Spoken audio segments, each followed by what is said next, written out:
सातारा जिल्ह्यात सर्वाधिक नुकसान फलटणला जिल्हाधिकारी रणजित दादांच्या समवेत जिल्हा प्रशासनाचा दौरा। सातारा जिल्ह्यामध्ये फलटण तालुक्यात अवकाळी पावसाने नुकसान झाले आहे। त्यामध्ये सर्वाधिक नुकसान फलटणला झाली असल्याची माहिती साताराचे जिल्हाधिकारी संतोष पाटील यांनी दिली। तर नक्की काय म्हणाले जिल्हाधिकारी व माजी खासदार रणजित सिंग आपण पाहूया।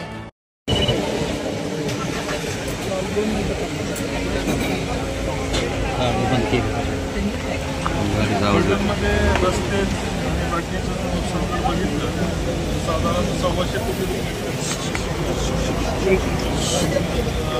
आता टेंटेटिव्ह एस्टिमेट 125 कोटी 1200 हेक्टर पिकांचं नुकसान काही जनावरं दगावलेली आहेत आणि बाकीच्या अजून टोटल फायनल आकडा अजून याचा किती नुकसान झालं। पण सातारा जिल्ह्यात सर्वाधिक नुकसान पडलं। साधारणतः या नुकसानीत बऱ्याच वेळा अनेक वेळा पाऊस पडला आणि थेट नदीने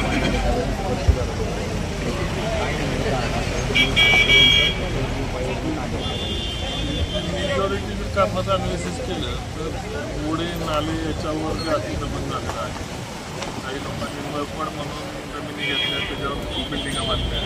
काही लोकांनी मळपड म्हणून जमीन घेतली, तिथं पिकं लावली आणि अशा पद्धतीने मळपडच्या नावाखाली हा जो काय भ्रष्टाचार तालुक्यात झाला त्याचं एकंदरच कारण असं झालं की संपूर्ण शहरामध्ये पाणी नदी आणि नाल्यांवरचं अतिक्रमण हेच पुरांचं कारण आहे। आणि वर्षानुवर्षे जे IMT डिपार्टमेंट वगैरे काम करतात त्याची टेंडर स्वतः कॉन्ट्रॅक्टर बोगस काम करतात आणि त्यांना बिलं अदा केलं। खोलीकरणाचे वगैरे सगळी कामं कागदावर बऱ्यापैकी तालुक्यात आणि त्याचा रोष सुद्धा IMTच्या ज्या एक्झिक्युटिव्ह आहे त्याच्यावर सगळ्या तालुक्याचा रोष आहे की तालुक्यामध्ये बस कामं IMT डिपार्टमेंट त्याच्यावर योग्य निर्णय त्याच्यावर मंत्री महोदय त्याची घेतील आणि खोलीकरणचा चाऱ्या नाले ओढे आणि प्रिव्हेंटिव्ह ॲक्शनचे नगरपालिका यांच्याकडून रहित धरून वर्षानुवर्षी 40 वर्ष एवढा मोठा पाऊस झालाच नाही।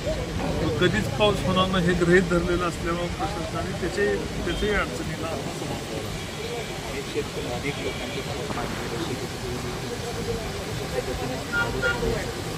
आता मोठ्या प्रमाणावर हे ॲप्लिकेशन करणं ज्यांचं अन्नधान्य नुकसान झालं त्याला 6,000 रुपये देणं, ज्यांचं घर पडझड झाली त्यांना 10,000 रुपये देणं आणि मुख्यमंत्री महोदय एकंदरच त्याचा संपूर्ण त्याला केंद्र शासनाच्या PM आवासमधून काही लोकांना घरं देतात अशा पद्धतीचं 2,500 रुपयाची मदत होती। काल मुख्यमंत्र्यांनी त्याची घोषणा केली की 10,000 रुपये मदत आली आणि या सर्व मदत सोडून आम्ही आमच्या स्वतःच्या आर्थिक निधीतून आम्हाला जे शक्य आहे 13,000 लोकांना आम्ही मदत करतो, धान्य करतो, लोकांना या ठिकाणी जेवणाची व्यवस्था कुठल्या शहरामध्ये 13,000 लोकांना लागेल ती मदत आम्ही स्वतः मी आमदार साहेब आम्ही तालुक्यामध्ये प्रत्येक ठिकाणी करतोय आणि भारतीय जनता पार्टीचे माझे सर्व सहकारी आज या तालुक्यामध्ये फील्डवर दिसत आहेत, फील्डवर येऊन काम करतात, लोकांच्या अडचणी येतात, लोकांना बाहेर काढतात, पुरातून बाहेर काढताना या ठिकाणी भारतीय जनता पार्टी आणि राष्ट्रवादी काँग्रेसचे सर्व माझे सहकारी उपमुख्यमंत्री अजित पवार नाही त्यांचा उपमुख्यमंत्री महोदयांची याच्या अशा पद्धतीने टेंटेटिव्ह प्लॅन त्यांनी तयार केलेला आहे।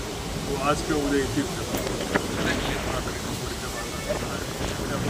आमदार साहेबांनी चर्चा केली ते या ठिकाणी मोठ्या प्रमाणात नुकसान झाल्यामुळे त्यांची या ठिकाणी भेट द्यायची इच्छा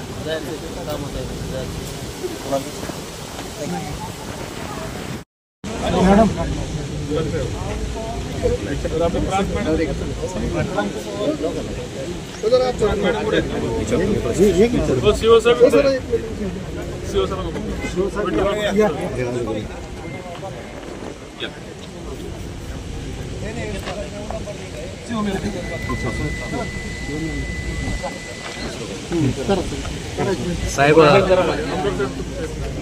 काही नाही, पत्रकार मंडळी आलेली आहेत, त्यांना काही विचारणा करायची आहे। साहेब एकूण तालुक्याची परिस्थिती पाहता आपण मदतीसाठी काय प्रयत्न करणार आहे? नमस्कार। सातारा जिल्ह्यामध्ये मागील आठवड्यामध्ये जवळपास 7 तालुक्यामध्ये अतिवृष्टी झाली। त्याच्या अगोदर 2-3 दिवस उर्वरित तालुक्यातही पाऊस झालेला होता. जर आपण सातारा जिल्ह्याचा मे महिन्याचा पाऊस काळ पाहिला तर जवळपास 7 ते 8 पट पाऊस झालेला आहे. आणि फलटणचा जर विचार केला तर जवळपास वार्षिक रेनफॉल जेवढा पडतो, पाऊस जेवढा पडतो त्याच्या 95% पाऊस झालेला आहे. आणि तो 3 दिवसामध्ये सलग अतिवृष्टी झाल्यामुळे फलटण तालुक्यामध्ये सर्वच मंडळामध्ये पूर सदृश्य किंवा पूर परिस्थिती निर्माण झालेली होती. मागच्या 3 दिवसापासून पावसाने उघडीप दिलेली असल्यामुळे या कालावधीमध्ये पूरग्रस्त भागाचा सर्वे करण्याचा काम चालू आहे. सर्व यंत्रणा फील्डवर आहे. मी आज स्वतः फलटण तालुक्यातला जो पूरबाधित भाग आहे त्यामध्ये भेट दिलेली होती, पाहणी केलेली आहे. आतापर्यंत जे काही सर्वेक्षण झालेलं आहे याच्यामध्ये उन्हाळ्यामध्ये जी भाजीपाला किंवा फळपिकं होती यांचं नुकसान झाल्याचं प्राथम्यानं दिसतंय. नदीकाठचे जे काही पूल आहेत किंवा नदी किंवा ओढ्यावरचे जे पूल आहेत त्याच्या बाजूचे भराव वाहून गेलेले आहेत. काही ठिकाणी रस्ते वाहून गेलेले आहेत आणि काही भागामध्ये शेतं खरवडून गेल्याचं दिसून येतं. आता सर्वेक्षणामध्ये जी काही माहिती आमच्याकडे प्राप्त झालेली आहे, फलटणमध्ये सर्वसाधारणपणे 1200 ते 1300 हेक्टरचं नुकसान असल्याचं दिसतंय. जिल्ह्यामध्ये जवळपास ते 2500 पर्यंत जाईल, परंतु सर्वात जास्त नुकसान फलटण तालुक्यामध्ये आहे. ही सर्वेक्षणाची कामं आगामी 2 ते 3 दिवसामध्ये संपणं अपेक्षित आहे. यानंतर शासनाचा जो काही शासन निर्णय सध्याचा आहे त्यानुसार निधीची आपण ताबडतोब बिलं काढू. शासन तहसीलदारांना, जिल्हाधिकाऱ्यांना प्राधिकृत करत आहे. त्याप्रमाणे सर्व बाधित कुटुंब जे आहेत, जे अंशतः घर पडझड झालेली असतील, पूर्णतः घर पडझड झालेली असतील, ज्यांच्या पशुधनाचा मृत्यू झालेला आहे, या सर्वांना मदत शासनामार्फत देण्यात येणार आहे. सर, साधारण कॉस्टिंग काय, कशा पद्धतीने असणार आहे ते काय ठरलं? कारण उपमुख्यमंत्री अजित पवारांनी आता बारामतीमध्ये सांगितलं की ज्यांच्या घरात पाणी शिरलेलं आहे त्याला 10,000 रुपये देण्यात येतील. कशा पद्धतीने माननीय उपमुख्यमंत्री दादांनी सांगितलेलं असेल तर त्याप्रमाणेच होईल. तो शासन निर्णय आज ते काढणं त्यांच्याकडनं अपेक्षित आहे. ते आल्यानंतर त्याप्रमाणे प्रशासन अंमलबजावणी करेल. आगामी 3-4 महिने तरी पाऊस राहणार, म्हणजे परतीचा पण पाऊस इथं असतो. आपण एक सगळ्यांनी लक्षात घेतलं पाहिजे की पावसाळा अद्यापपर्यंत खऱ्या अर्थाने सुरू नाही झालेला.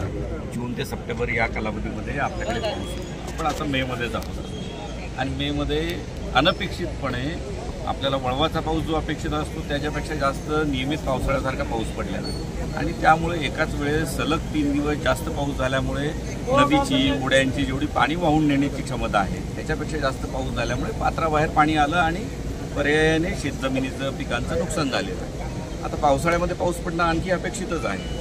IMDने पण यावर्षी नॉर्मल रेनफॉल प्रेडिक्ट केलेला आहे किंवा त्याचा अंदाज वर्तवलेला आहे. जून, जुलै, ऑगस्ट, सप्टेंबर या 4ही महिन्यामध्ये पाऊस दर्शवलेला आहे. आपल्या जिल्ह्याचा विचार केला तर आपण महाबळेश्वरपासून तर पूर्वेच्या भागापर्यंत जर विचार केला तर पश्चिमेपासून जसं पूर्वेकडे आपण जातो तसं पाऊस कमी होत जातो. महाबळेश्वर आणि त्या पट्ट्यामध्ये जवळपास 6000 मिलीमीटर पाऊस पडतो आणि फलटणमध्ये जर 450 मिलीमीटरचा ॲव्हरेज आहे. मानखटावमध्ये पण साधारणतः 400-450 मिलीमीटरचा ॲव्हरेज आहे.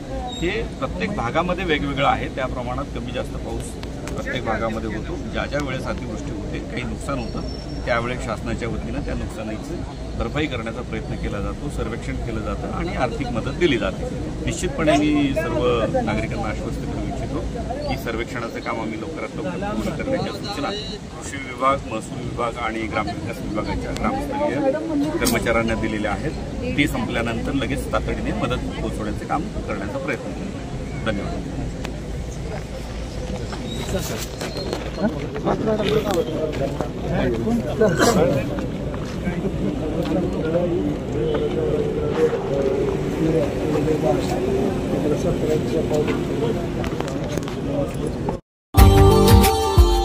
Subscribe now and press the bell icon. Never miss an update.